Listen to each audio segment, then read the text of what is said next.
Khamenei హత్యపై Modi మౌనం ఎందుకట? ఇది ప్రపంచ వేదికపై భారత ప్రతిష్టను తగ్గిస్తుంది. రాహుల్ గాంధీ అట.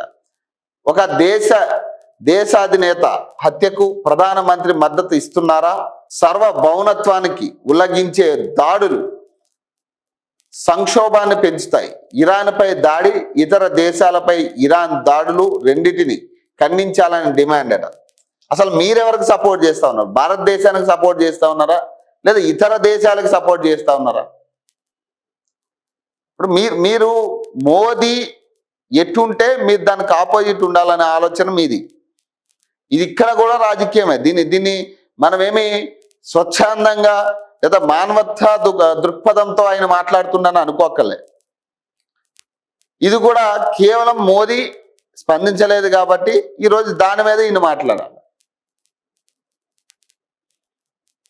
మరి అంత ఎత్తున పాకిస్తాన్ ఇండియా మీద దాడులు చేస్తూ ఉంటే మరి అప్పుడు ఏం చేసారు మీరు?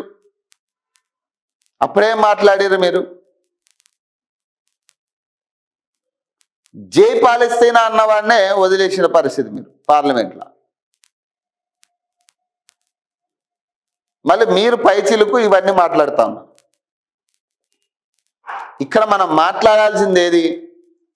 ఈ దాడుల వల్ల ఇండియాకి ఏం నష్టం రాబోతా ఉంది, ఆ నష్టానికి భర్తీ ఎట్లా చేయాలి?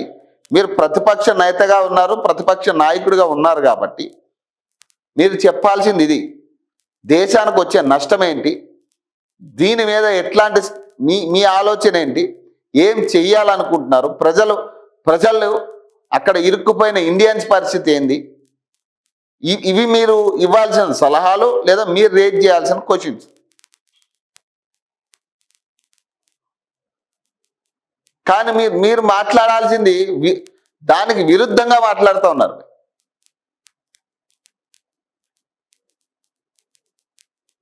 ఖచ్చితంగా దాని మీద రియాక్ట్ అవ్వాలి. మరి రియాక్ట్ అవ్వడం వాళ్ళ తప్పు. ఇప్పుడు గతంలో